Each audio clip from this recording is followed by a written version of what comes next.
परमात्मा का स्मरण। नमो अरिहन्ताणं, नमो सिद्धाणं, नमो आयनीयाणं, नमो अज्जायाणं, नमो लोये सर्वसाहुणं। वन्दितु सौसिद्धे ध्रुवजन्मनोभवं पते, वोच्छामि समर्पावण विडमो सुध केवली वरिदं। मेरे पवित्र मन में गुरुदेव आओ, मैं शास्त्र वाचन करूं प्रतिभा जगाओ। अरिहंत वासित सभी श्रुत देवताओं, क्या बोलना अब मुझे तुम ही बताओ। जय बोलो अनंतानंद सिद्ध परमेष्ठी भगवान की। अतिशय कार्य वेळोळे बाबा 1008 आदिनाथ भगवान की। चिंतामणी 1008 पार्श्वनाथ भगवान की। शासनदायक महावीर भगवान की। परम पूज्य आचार्य भगवान 108 विभव सागर जी महाराज की। रत्नत्रयवर्धिनी आरिका माँ 105 ओम श्री माता जी की। आरिका संघ की। परिषद महापर्व की। उत्तम संयम धर्म की। प्रियात्मन, आज उत्तम संयम का दिन है। यह संयम केवल मनुष्य गति में प्राप्त होता है। नारकी जीव कभी संयमी नहीं होता है, ना ही तिर्यंच गति में कभी संयम नहीं होता है। देव भी कभी संयम नहीं होते हैं। संयम का अर्थ है मर्यादा में रहना, डिसिप्लिन में रहना। हमारे भगवान महावीर स्वामी के पास एक जीव आया। उन्होंने पूछा कि नमोस्तु भगवान, इस जीवन में सबसे शक्तिशाली कौन है? तो भगवान महावीर ने कहा कि सबसे शक्तिशाली है पत्थर की चट्टान। भगवान महावीर ने क्या कहा कि सबसे शक्तिशाली है पत्थर की चट्टान। तो जो व्यक्ति था उनको और जिज्ञासा हुई कि इससे भी कोई शक्तिशाली हो सकता है। तो उन्होंने भगवान महावीर से पूछा कि पत्थर की चट्टान से भी अधिक शक्तिशाली कोई है क्या? तो भगवान महावीर ने कहा कि हाँ, इससे भी शक्तिशाली है लोहा, क्योंकि लोहे का जो हथौड़ा होता है वो पत्थर की चट्टान को तोड़ देता है। तो फिर उनको और जिज्ञासा हुई कि इससे शक्तिशाली भी कोई होगा। तो फिर उन्होंने भगवान महावीर से पूछा कि स्वामी, लोहे से भी शक्तिशाली कोई चीज है क्या? तो भगवान महावीर स्वामी ने कहा कि हाँ, अवश्य है। लोहे से भी शक्तिशाली है अग्नि, क्योंकि अग्नि लोहे को पिघला लेती है। फिर उनको और हुआ कि इससे भी शक्तिशाली कोई होगा। तो उन्होंने पुनः भगवान महावीर स्वामी से पूछा कि अग्नि से भी शक्तिशाली कोई है क्या? तो महावीर भगवान ने कहा कि हाँ, अग्नि से भी शक्तिशाली है पानी, क्योंकि पानी अग्नि को बुझा देता है। तो फिर उनके मन में और हुआ कि पानी से भी शक्तिशाली कोई होगा। तो उन्होंने फिर से पूछा। तो भगवान महावीर स्वामी ने कहा कि पानी से ज़्यादा शक्तिशाली है संकल्प। पानी से ज़्यादा शक्तिशाली क्या है? संकल्प। मनुष्य का संकल्प सबसे शक्तिशाली है। तो जैसे मनुष्य का संकल्प है, वो पाताल में से पानी को खींचकर बाहर निकाल सकता है। हजारों फीट नीचे पानी को मनुष्य उसे बाहर निकाल सकता है। संकल्प से ज़्यादा कोई नहीं है। संकल्प से ज़्यादा सब शक्तिशाली कोई नहीं है। आज का धर्म है वह संकल्प का धर्म है। आज का धर्म क्या है? संकल्प का है। नियम का पालन करना ही संकल्प होता है। तो संकल्प नहीं तो संयम नहीं। अगर संकल्प होगा तो ही संयम होगा। जैसे आज अंजू दीदी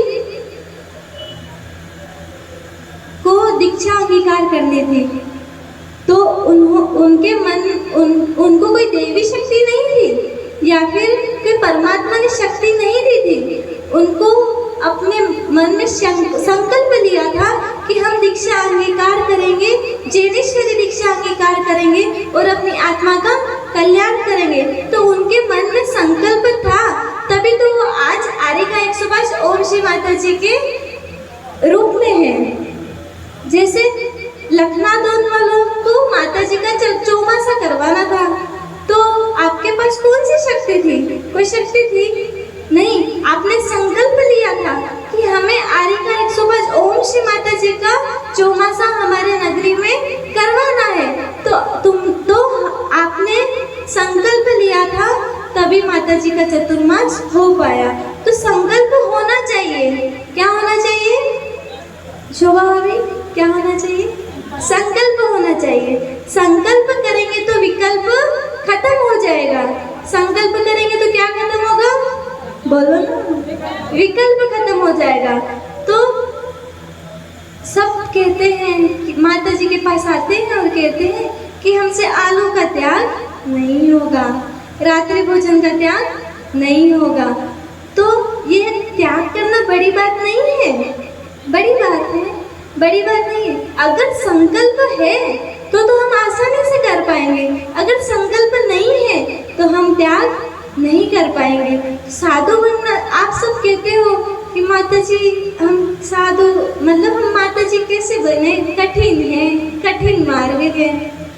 हम मुनिराज कैसे बने? कठिन है। तो ये कठिन नहीं है। जिन्होंने संकल्प नहीं लिया उनके लिए तो कठिन है, लेकिन जिन्होंने संकल्प ले लिया उनके लिए कठिन नहीं है। जैसे हमने संकल्प ले लिया है कि हमें आरिका दीक्षा अंगीकार करना है, तो हमें कोई भी नहीं रोक सकता, चाहे वो भैया हो या भाभी। अगर संकल्प ले ही लिया है तो हम उस चीज से आगे बढ़ेंगे। अगर संकल्प ही नहीं लिया है तो हम कैसे बढ़ेंगे आगे? मन में भावना तो जगाओ। चलो आप संकल्प नहीं लो कि हम दीक्षा लेंगे, लेकिन एक बार मन में भावना तो लाओ। पहले भावना लाओगे तभी तो संकल्प लोगे। जैसे आप भोजन बनाते हो, तो भोजन नहीं बनाते हो तभी भोजन ग्रहण कर लेते हो क्या? नहीं, तो पहले आप भोजन को बनाते हो, उसके बाद ग्रहण करते हो। तो उसी प्रकार पहले आप भावनाओं को तो बनाओ अपने मन में। भावनाओं को बनाओगे तो संकल्प, तब तो हम ले पाएंगे संकल्प। तो उसी प्रकार जो संकल्प नहीं लेते हैं वो भी चलते तो हैं, जो संकल्प नहीं लेते वो भी सब क्रिया वगैरह सब करते हैं, लेकिन वो आगे पहुंच नहीं पाते हैं। जैसे हमें कहानी बता रहे, 4 शराबी थे। कौन थे? 4 शराबी।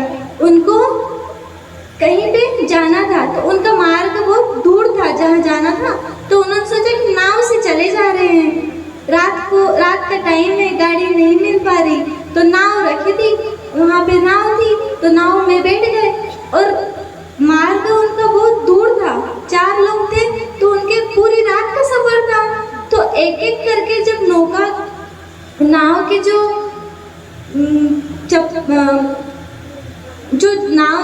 चप्पू रहती है ना, तो उसको हिला दे, तो फिर थक जाते हैं। तो फिर एक एक करके सबने कहा कि अपन एक एक करके थोड़ी थोड़ी देर करके हम पार कर जाएंगे। तो वह नाव चला रहे थे, चप्पू हिला रहे थे, बारी बारी से सब एक एक करके हिला रहे थे। और जैसे ही सुबह हुई और एक शराबी ने पूछा कि कहाँ पहुँच गए, तो दूसरे ने कहा कि हम देख रहे हैं नीचे उतर के कि हम कहाँ पहुँच गए। तो वह नीचे उतरे और देखा, और देखकर वो हंसने लगा। तो तो दूसरा सेनापति था, उसने पूछा, अरे तुम हंस क्यों रहे हो? क्या पूछा? तुम हंस क्यों रहे हो? तो फिर उसने कहा कि आप नीचे तो आओ। तो दूसरा सेनापति नीचे आया, वो भी देखकर हंसने लगा। ऐसे क्रम से कम तीसरा आया, चौथा आया, वह सब हंसने लगे और कहते हैं और खुद पे हंस रहे थे कि हम रात भर तो नौका चलाते गए, लेकिन हमने नाव की तो जो रस्सी थी वो हमने खोली ही नहीं। तो उसी प्रकार रात भर चलते गए, चले बहुत, उन्होंने मेहनत करी, वो चले भी बहुत, उसकी चप्पू भी बहुत हिलाई, लेकिन वो कहीं पे पहुंचे नहीं। उसी प्रकार हम भी इन पर्युषण के 10 दिनों में हम व्रत करते हैं, उपवास करते हैं, पूजा करते हैं, आरती करते हैं, प्रतिक्रमण करते हैं, सामायिक करते हैं, सब कुछ तो हमने करके देख लिया, हमने सब कुछ कर लिया, लेकिन हम तो वहाँ के 10 दिन के बाद जब पर्युषण खत्म हो जाएंगे, उसके बाद हम कहाँ रहेंगे? जहाँ 10 दिन के पहले थे वहीं रहेंगे।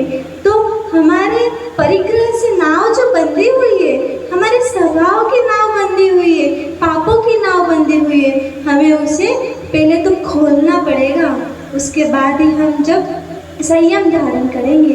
जीवन को संयमी बनाओ। जीवन को क्या बनाना है? संयमी। हम आपको एक कहानी बता रहे हैं। एक संत के पास एक भक्त आया, तो उन्होंने कहा कि नमोस्तु गुरुवर, मुझे संयम में रुचि नहीं बन रही है, तो हम कैसे बढ़ाएं? आप कुछ बताओ। हमारे विषयों से आसक्ति घट नहीं रही है, तो गुरुवर आप हमें बताओ कि हम क्या करें जिसमें हम संयम से रुचि हो। तो उन्होंने कहा कि हम क्या कहें, तुम्हारा तो तुम्हारे पास तो सिर्फ 7 दिन का समय है, 7 दिन के अंदर, मतलब 7 दिन के अंदर तुम्हारी मृत्यु हो जाएगी। तो जो व्यक्ति था वो एकदम से टेंशन में आ गए कि 7 दिन ही है हमारे पास, हमारे 7 दिन में मृत्यु होनी है। तो वो कोई भी क्रिया करते थे तो उन्हें उस क्रिया में मन नहीं लगता था। तो जैसे अंत समय आने लगता है, वैसे नास्तिक भी भगवान को याद करते हैं, नास्तिक भी भगवान को याद करते हैं अंत समय में। तो फिर उन्होंने भगवान की आराधना करना स्टार्ट कर दी, और जैसे जैसे भगवान की आराधना करी और फिर उनके 7 दिन कंप्लीट हो गए, और वह गुरुवर के चरणों में गए और कहा कि हमारे तो 7 दिन पूरे हो गए, लेकिन हमारी मृत्यु नहीं हुई। आपने सत्य नहीं कहा था, आपने कहा था कि हमारी मृत्यु हो जाएगी, लेकिन हमारी मृत्यु नहीं हुई। तो उन्होंने, जो व्यक्ति था, उन्होंने कहा कि मौत के भय से तो मेरा जीवन ही बदल गया। तो गुरुवर जब मुनिराज थे, उन्होंने हंसकर कहा कि 7 दिन में तो मृत्यु होनी ही है, सप्ताह में 7 दिन होते हैं, तो 7 दिन में कोई एक दिन तो तुम्हारी मृत्यु होनी है। तुम्हारी क्या, संसार में सभी चीज की मृत्यु हफ्ते में तो होनी, 7 दिन के अंदर अंदर तो होनी ही है। 8वां दिन है ही नहीं, तो कहाँ से मृत्यु होगी? एक सप्ते में कितने दिन होते हैं? 7 दिन। तो 8वां दिन है ही नहीं, तो कैसे मृत्यु होगी? तो 7 दिन के अंदर सबको मृत्यु होनी है। तो मरण तो होते रहेंगे, लेकिन मरण की घटना वैराग्य का कारण बन सकता है। तो उन्होंने मरण के भय से उन्होंने भगवान की आराधना करना स्टार्ट कर दी, उन्होंने संयम जीवन जिया, संयम जीवन जी लिया। तो तीर्थंकर आदिनाथ के राज दरबार में नीलांजना का नृत्य देख, तीर्थंकर आदिनाथ राज्य दरबार में नीलांजना का नृत्य देख रहे थे। तो नृत्य करते करते नीलांजना की मृत्यु हो गई। तो मृत्यु हो गई, तो मरण को देखकर आदिनाथ भगवान की चेतना जाग गई, तीर्थंकर आदिनाथ की चेतना जाग गई, और नीलांजना की मौत ने उन्हें